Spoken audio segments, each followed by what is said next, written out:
G'day guys, Pete from Pete's Tools, great to see you here again. Hey, I was mucking around with the plasma cutter the other day, as I normally do, and I was trying to figure out some way of making a remote sort of switch for one of these torches, you know, whether it's a pencil torch or whether it's your normal torch or whatever, because sometimes I was trying to make a pentagraph actually, and sometimes, as you probably know, it's really hard. You can't turn the thing on if you're remotely away from it, so you need some sort of remote switch for it.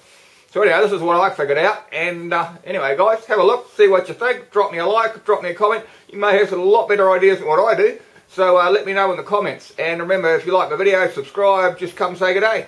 Anyway guys, let's do it. So with these plasma cutter guys, you probably already know, but for people that don't know, well, you know that my channel is mainly for these cheaper Chinese ones that I'm talking about. I haven't had much to do with the big brand name stuff because I can't really afford it, so I just stick with what I know. But on these ones anyway, the ones out of China, the ones that have your three contacts here, like your earth, your wire in there, and your ear or whatever you are here. But this here is just a low voltage connector for your switch. Two-prong connector for your switch. And all it does is it activates the switch on your plasma torch like that. You must already know that, or you probably already know that, because if you don't plug that in there, it doesn't work. Look. Hear the machine going. You can't hear the air starting up because it doesn't work because the switch is inactive. Put it in there, like so. Hear it starting up now. Switching off. Starting up. Switching off. I mean, some things too, just changing the subject a little bit, I always seem to break the wire in these leads, and this is probably quite a good fix for that as well. So anyway, I shall continue. So what I wanted to do, guys, basically, what I wanted to do was have a foot pedal on this machine. So doing when I'm trying to make my pentagraph or whatever I'm doing, and the plasma torch is going like independently, and I'm tracing around something else, I can't push the switch on the plasma cutter because, as you know, you haven't got three hands. Well, I haven't anyway. So I had to make a pedal for this, and I had a look online, and quite expensive really. Well, I think they're expensive, 50 or 60 bucks or something. So I thought, oh, there's got to be a cheaper way to do it. So I figured out how to do it in under 10 bucks. So check it out. So whether you're running an AG60 or you got a PT31 or you got an SG51 or whatever, the switches are all the same. It's just this basic on-off switch on your torch. This one here is incorporated into your torch. This one here is on top of your torch. So my theory was we just get another switch like that, and we get another plug, and we make ourselves up a lead, and we make ourselves up like an extension cord for the on-off switch. So this is what I did. So you only have to do this once, guys, and it gives you a remote for your plasma torch, which I think is pretty cool actually. So you can buy these. These are called TIG switches for TIG welders. So you can buy these. They're really cheap, a couple of bucks, $2, $2.50 or something. And then you can buy the plug that goes on the end. If you have a two-prong plug like that, see, 1, 2. So that's just a simple on-off switch. You could use any switch you like. You had like lying around the workshop instead of this switch, but I just use this because it's easier, because I'll show you later what I do with this to make it into a foot pedal. And so all you do is just one of these, like 5, 6 bucks. Get yourself a length of wire and then just join them up together. This here. So if you didn't want to unsolder that and solder the whole length of wire in there, what I did was just take it off here and put your length of wire on there, however long you want it. And then this plug here is quite simple. It just has a solder on connection there. Now if you haven't got a soldering iron, it's got some holes in these terminals here. You could just wrap it around, I suppose, and that would work as well. But most of you guys have probably got a soldering iron. And put them back together, and then what you basically got is an extra switch. If your plasma cutter gun switch craps out, all you got to do is just strap this one on top of it, and away you go. And it's a good tool to tell you that whether your switch is buggered in your torch or not, because sometimes when you've got your plasma cutter on and you move the lead, if you're doing like me, the plasma cutter stops and you think, what the hell's the story here? So you can just check whether it's a switch or not. If you just plug in your extension lead like this and plug it into your machine, and yeah, if you push the button and it goes, well, you know that it's a break in the torch line. So anyway, I thought that was quite a good idea. But anyway, this is what I made.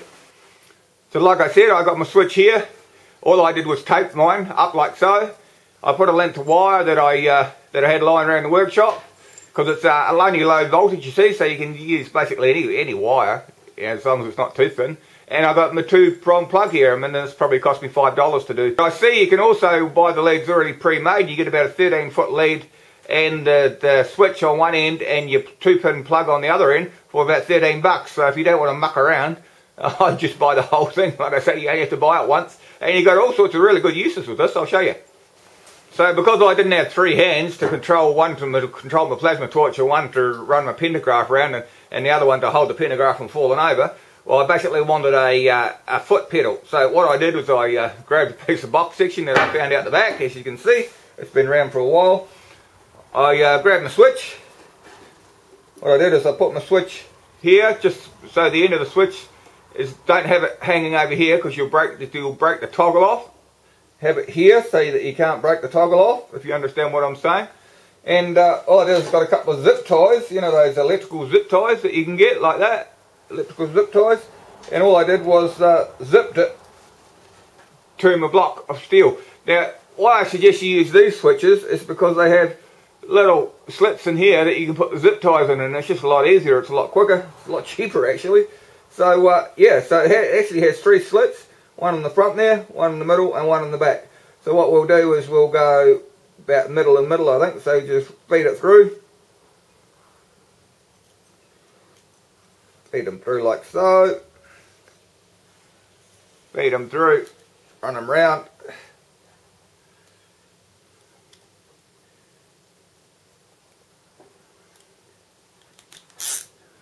Just zip them up and make sure when you're with the edge of it, make sure your edge is still there, and when you go around, make sure that it's not on that bit there, the double bit is not on the bottom.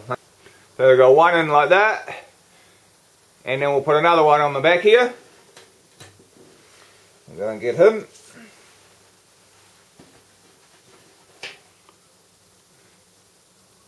So we'll put one on the back here, go through him like that, and once again make sure he's on the side.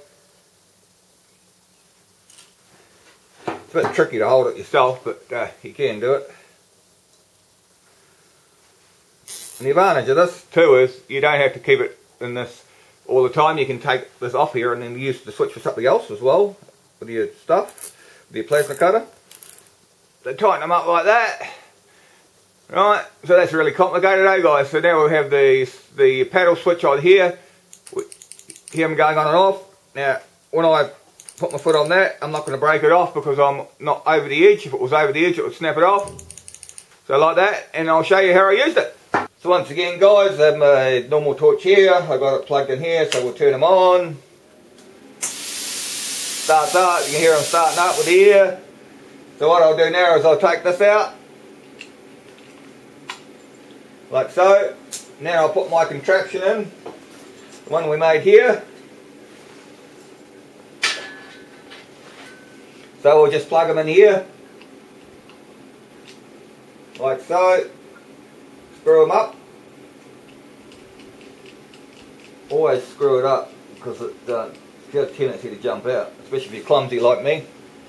And here we have our homemade pedal. Woohoo!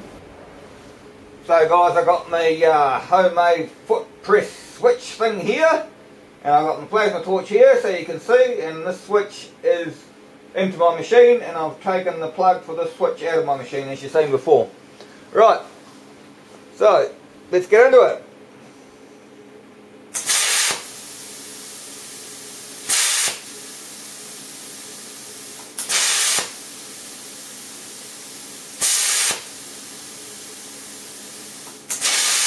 I reckon that's pretty cool. What do you reckon? Hey? And you can also, like I say, oh, I'll show you. So this is if you need a little foot switch like I showed you, but if you need it attached to your table or anything, you just do it exactly the same. Just obviously cut it off there. I mean, these little zip ties are worth nothing. And then you can attach it to the side of your table, or you do whatever you want with it. Just do it with zip ties. You can put it in the front of your table and just hit it with your knee, or whatever you want to do. Like I say, the advantage of these is it has the holes in them for the little zip ties, and they're a good little micro switch, pretty awesome, and they're worth nothing, eh? So yeah, my advice: make yourself one of these leads. They're really cool to have, and get you out of a bit of trouble too. And also even with your normal torch, these switches here, these switches will either crap out or it'll break in the lead somewhere along the lead if you trip over it in your workshop often enough or you drag it around the ground. So you've either got to replace the whole lead or you've got to figure out whether it's the lead, the wire in the lead, or the actual switch in the torch. So if you've got one of these little contraptions that you made up, I wouldn't even bother doing that. I would just get a couple of those little ties, putting the switch on the torch. There you go, put your ties, wrap your ties around there, plug the other end into your machine, and Bob's your uncle, away you go again. Anyway, that's just a little idea I had. So that's about it for today, guys. Remember to subscribe, like, comment. You might have a lot better idea than what I have. I'll put some links down the bottom if you just want to buy a couple of these little switches for a couple of bucks and an end plug, or you just want to buy the whole lead, which is what I do, save you mucking around. And about 10 bucks or 12 bucks or something, and just stick it in your drawer because you're always in the need of having a remote switch for your plasma torch. Well, I am anyway, because I like mucking around with this sort of stuff. Anyway, guys, thanks for watching. See you next time. Bye bye.